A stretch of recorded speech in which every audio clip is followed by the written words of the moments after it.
Well, once again, we're making dough, except this time we have a real full-sized oven that we're using. And we're going to set it to 450 degrees. And it doesn't matter if it gets all the way up to 450 before you put it in, but this is kind of the consistency that you're going for with dough. That's really the ideal consistency. It's not watery, but it's not, you know, there's no flour rather at the bottom of the pot that hasn't yet mixed in well with the water. So this is really the ideal consistency that you want to go for, where it will fall off the spoon when you have a big spoonful, kind of slow, but it's not going to be too clumpy. It's going to be a nice doughy consistency. And so you just add a little bit of water at a time. I didn't do any measurements. You just put in some flour, put in some water, and you just got to do it enough that you get practice at it, and then you don't need to worry about all these measurements and stuff like that. It's not brain surgery, right? We're just making bread, so we don't really need measuring and all that kind of stuff. Anyhow, this is a bread tutorial for men, and men don't really have time to mess with all those measuring cups and stuff like that. So, alright, so that's the dough after you've mixed it properly. And I'm just gonna, how do you hold a camera and do this at the same time? I don't know. Let's see if I can hold the camera with my mouth here. Alright, so I'm going to get the dough off of the spoon and put that in there. Alright, now we're going to move on to the second one. We're going to show you how I did that. So I'm going to put the pot over here. We'll use some water and flour. So use some water and flour. It's really hard to do a video when you don't have, since we only have two hands. Doing your own video is not easy when you're doing bread. Okay, so you just get some flour, 100% whole wheat, kosher flour, non-GMO of course. And there you go. Now, how do we hold the camera here? This is not easy, huh?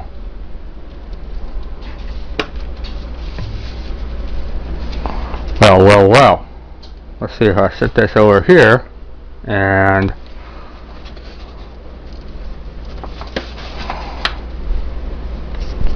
wow, that is really hard to hold the camera and do this at the same time. So we need a decent amount of bread. We're using just regular sized pots. You know, it doesn't matter what kind of pot you use.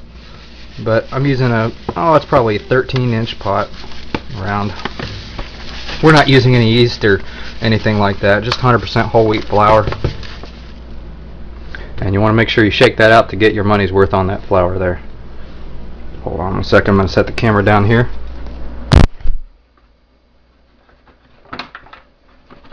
Alright. What do? You got to set a camera down sometime. That's why the screen was dark there for you. Alright, so how do you know if you got enough flour? Well, you just got to kind of practice enough where you get used to seeing how much flour you need. And it really depends on the size of your pot too and what kind of bread you're going for. We don't wait for it to rise in this video the way that we're making bread here, and actually it tastes really good even though it doesn't have any yeast or baking soda in it or baking powder. And by the way, I've heard that baking soda actually can decrease the nutritional content, but anyhow, we're not using any of that stuff to make it rise. We're not letting it sit. So I would say you probably just want, you can see here it's not too deep in the flour. You know, maybe, I don't know, just a little bit. You know, it's probably that deep. You know, so it's not too deep in flour, but it really depends on how thick you want the bread too. I mean, sometimes you might feel like eating a little bit thinner bread. Sometimes you want a little bit more hearty. And you also might figure out when you're adding in the water that, hey, this isn't really enough dough, this isn't enough flour, I gotta add some more flour in here. So I like to do it a little bit of water at a time. And I'm gonna get the spoon out of this other one over here. And usually I'm much quicker than this, but I got one hand that's tied up holding this camera here, so let's see here, how am I gonna do this? Well, I really gotta have an extra hand to hold the video, but I don't have that here. So, all right, I'm gonna see if I can hold the video camera with my mouth and do this at the same time.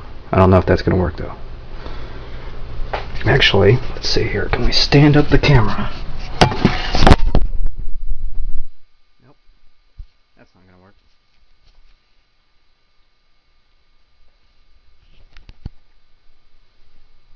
All right.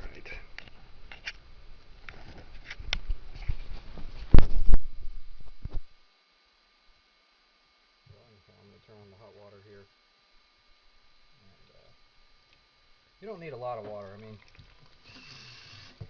and you don't want to put too much. If you put too much, then it's not really going to taste as good. Well, it'll still taste good, but it won't be the thick texture that I like anyhow. I like having a pretty thick texture when I do it, and that's kind of hard to do when you put too much water. I'm just washing off my hand here because I got some dough on my other finger over here. Alright. Makes it easier to hold the camera when you don't have dough on your finger, huh? Alright, so you just, you go a little bit at a time. And actually I can tell that I need a lot more flour than this.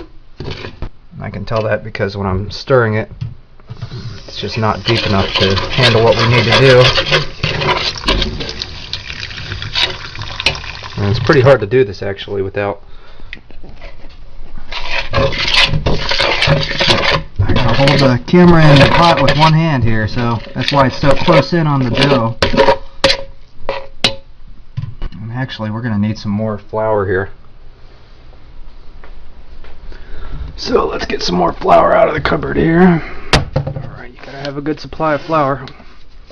And olive oil too, extra virgin olive oil. You need some of that, which we already put in the other one. Alright, so let's put some more flour in there.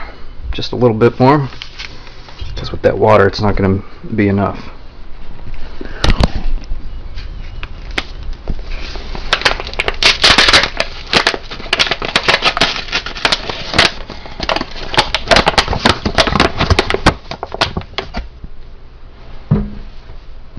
Alright, and I opened up the flour container over top of the pot because I want to make sure that any flour that flies off the edges, because these flour bags happen to have flour come out sometimes when you're when you're opening it, and you'll see it kind of fly in the air there. So I always like to open them up over top of a pot when I'm about to use the flour. And let's see if that's enough flour. I'll kind of back off here and set this flour bag down over here. Turn on the water again here. Yeah, that's enough flour. And I can tell when I'm stirring it because I can feel how thick the flour is. That's another thing too. It's not just looking how much water is in there. You gotta feel it when you're stirring it, and you gotta get practice at it. That's just the bottom line. I mean, you could go and look for recipes that tell you how much to put in, and that might make you feel more comfortable with it, but why? I mean, you can really just spend the time doing this enough times that you get used to doing it. Kind of like how, I have a grandma that used to make buttermilk bars, and she didn't measure it out. She just, put some flour and put the ingredients in and mix it around. Well, how'd she do that? Well, she just had practice at it. Well, that's all we got to do too, right? Just do it a few times. Get used to what the consistency feels like that works for you with the texture you want for the bread. And for me, that's a doughy texture, not liquidy. I don't want it to be too liquidy. And other people seem to like this bread too, so. Of course, the spices that I put on afterwards kind of help to give it some flavor. I put some salt and garlic and red pepper and cayenne on it. But, see, and I can feel when I'm stirring it, when it's getting close to the consistency that I'm used to. And after doing it wrong a few times, you figure out, okay, I don't want to add that much water. And so that's why I just kind of add a little bit, stir it up. And I also look to make sure there's no flour, like I said, at the bottom here. I'm just using a pot and a spoon and whole wheat flour and tap water. If you have the money to get, better water, then hey, go for it. But hey, I'm on a budget here, so.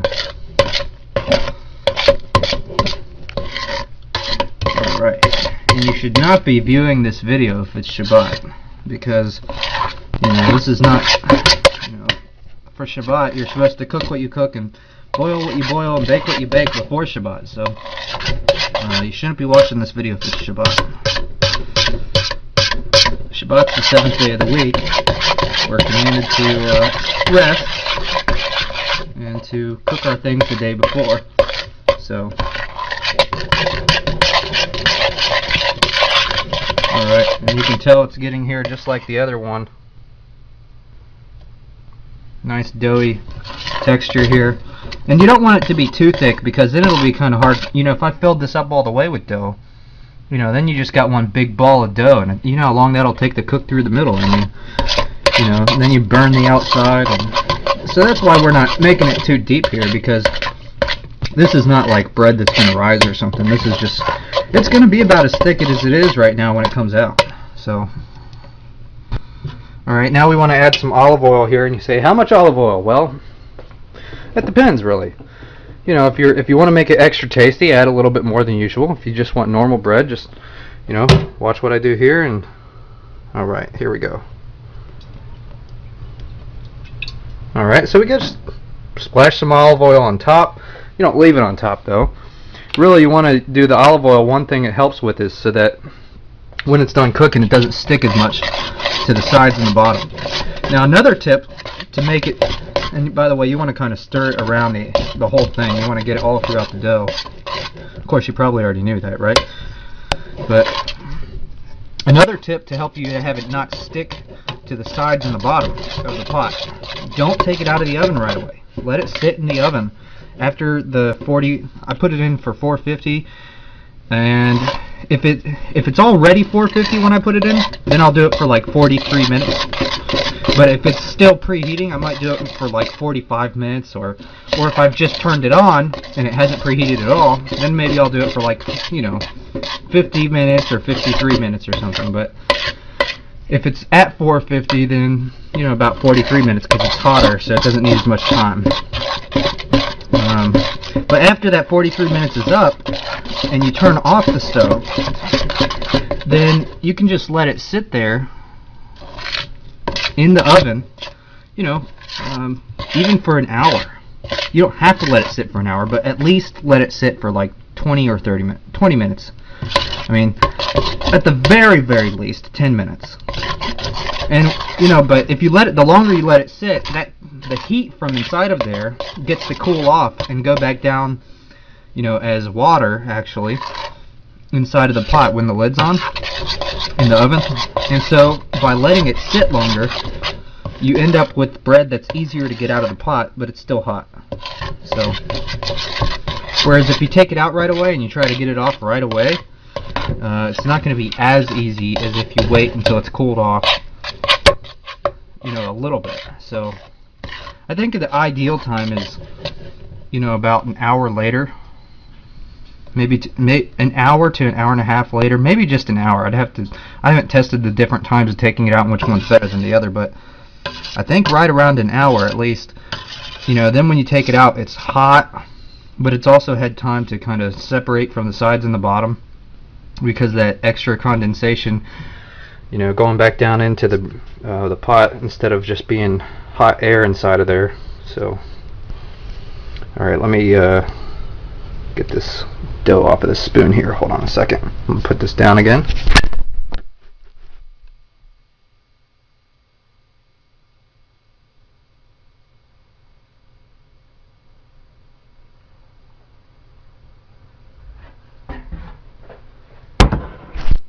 Alright.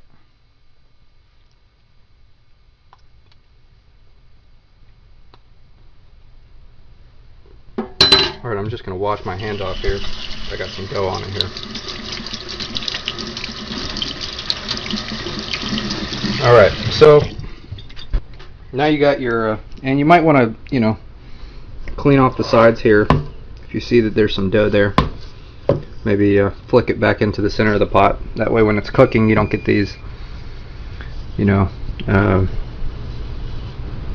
layers of dough stuck around the side. So,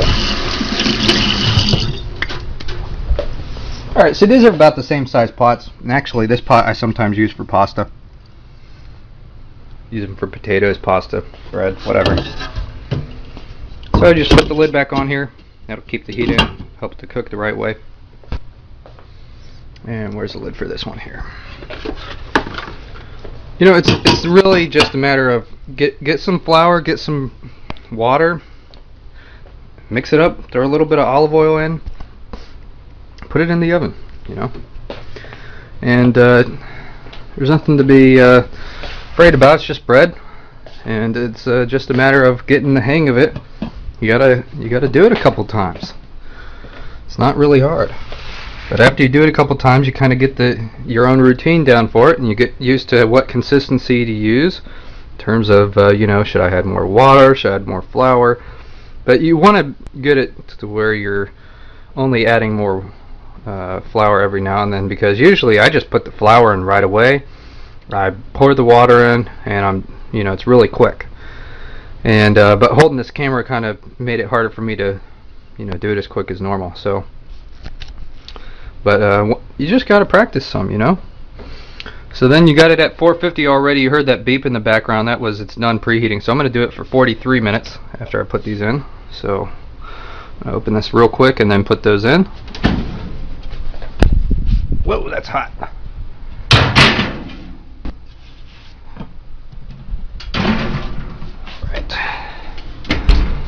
And we're going to set this for 43 minutes because it's already 450. So when that 43 minutes is done there, then what we're going to do is we're going to turn off the oven so that it's not continuing to try and stay, you know, 450, but leave it in there for a while. And when it comes out, you end up with some really tasty bread. I mean, this just came out. I did a batch last night, and you can see it came out fairly. This is very, very tasty. You can see I can break it off there. It's not like rock hard or something. This is very chewable, edible. And I put some salt and red chili pepper and red cayenne pepper on here. Usually I put garlic on there too, but I'm out of garlic right now, so. But this is what it looks like. I cut it into 8 pieces. You know, in the pot you just cut across, cut 4 times, and then you have 8 pieces here. Or you can cut in half, whatever you want to do. But it's very, very tasty bread, and it's very simple. And my favorite part is the crust on the outside. You see that light brown texture for most of the bread, but then on the crust it's a little darker. And so you want to use a spoon. Really, I use a knife to cut it, but then I use a spoon to scoop it out. And I scoop out from the center to the outside. I'll start at the center, you know, where this part would have been, and I'll scoop underneath to make sure that I'm not missing anything underneath. Because you want to get underneath and get the bottom of it. You don't want to just like scoop out the middle part and then have the bottom crust sitting there. Because the bottom part is really one of the tasty parts. Same with the outside if you do it right. So you got to kind of scrape in a certain way to get it out properly. You know, I'm sure somebody probably has some other, you know, things they say online about how you can make it such and such a way so that you just pull it out or something. But hey, you know, I'm just I'm giving you the way I do it for me. So I'm not a chef or something. But there it is, bread.